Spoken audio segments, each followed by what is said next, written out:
Today, let us discuss traitors to the people of Trinidad and Tobago. People that you should not trust.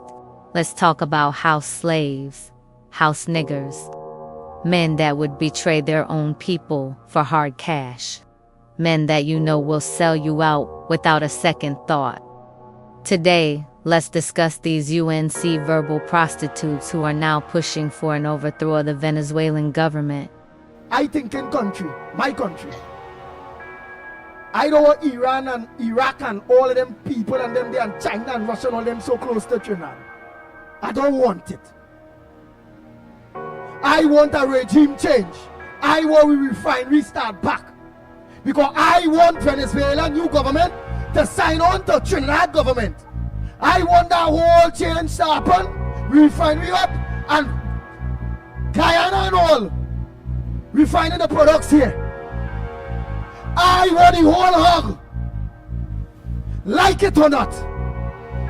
Do you really think Maria Corina Machado and a few rich kids from Eastern Caracas is going to stroll into the presidential palace while the Chavistas, militias, and the army stand aside? Then you have to be stupid. No, what you will get is a civil war. And you think you have a refugee problem now?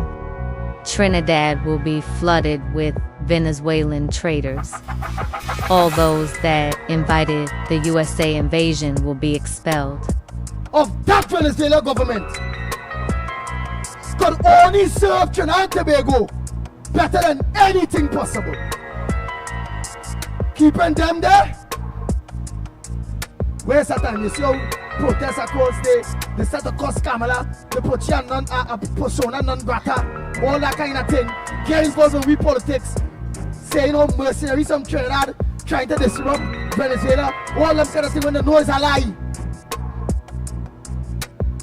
So the quicker America change that regime, it's better for the people of Trinidad and Tobago, and it will only benefit the people of Trinidad and Tobago. I never give my opinion on this. This is the first time I am. And I, just like Tabakit, I'm standing with what I say. America, go in there, get rid of Maduro, change the regime, and let the Western Hemisphere and Trinidad that is so close, let us breathe again. If Venezuela is destabilized, crime in Trinidad will increase.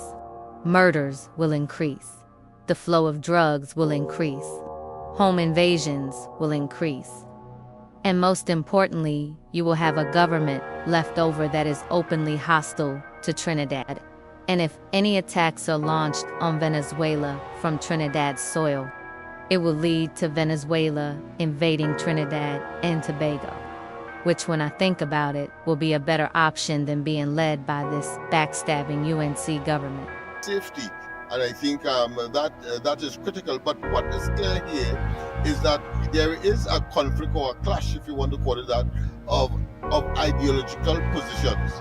But of course, the underlying factor really that all of those who want a zone of peace, they don't want, of course, boots on the ground, is this: none of them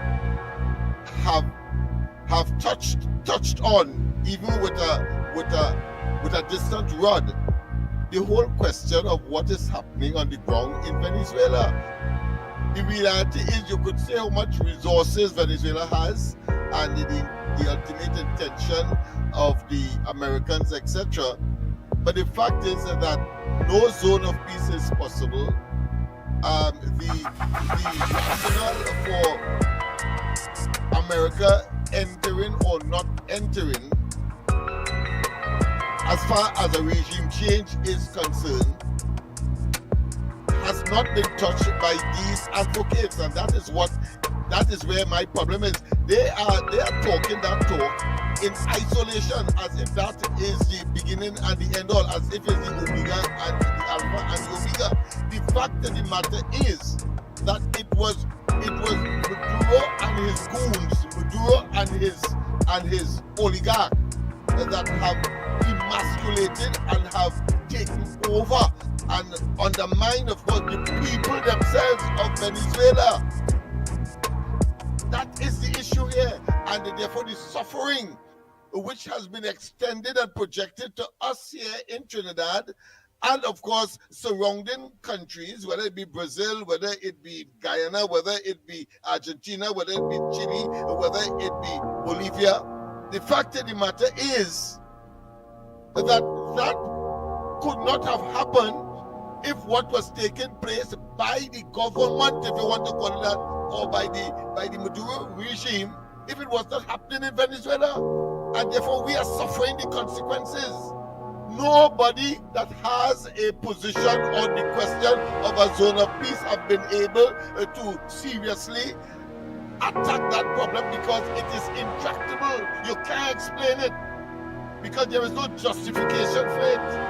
And therefore, when in the country... Let's fast forward through this bullshit.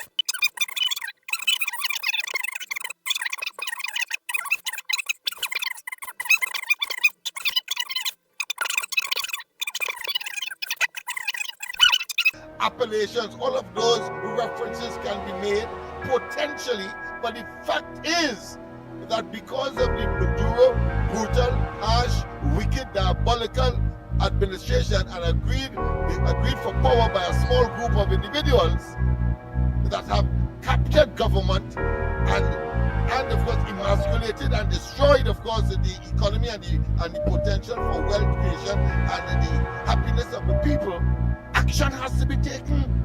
And let us not waste time unless these people could tell me and address frontally the situation with respect to the Maduro administration, then I will not take them seriously. Exactly. I cannot take them seriously. Right. My friend, so I am in your corner, and I said, go to the top of the class because you have brought to the fore a very practical and a realistic situation here. And look, remember, you're right. Look, Russia is trying to protect its sovereignty, if you want to call that, or protect its security by invading Ukraine. Yeah. And then you have, of course, Taiwan vis-a-vis China. Trinidad and Tobago, it is time to wake up to these traitors. These disinformation and misinformation pushing human trash cans. These individuals have no integrity. And it is way past the time where honest social media personalities show up and start representing the truth. If you see these traitors in the street, spit on them. They spit in your face every day. They come on the air and willfully lie to you.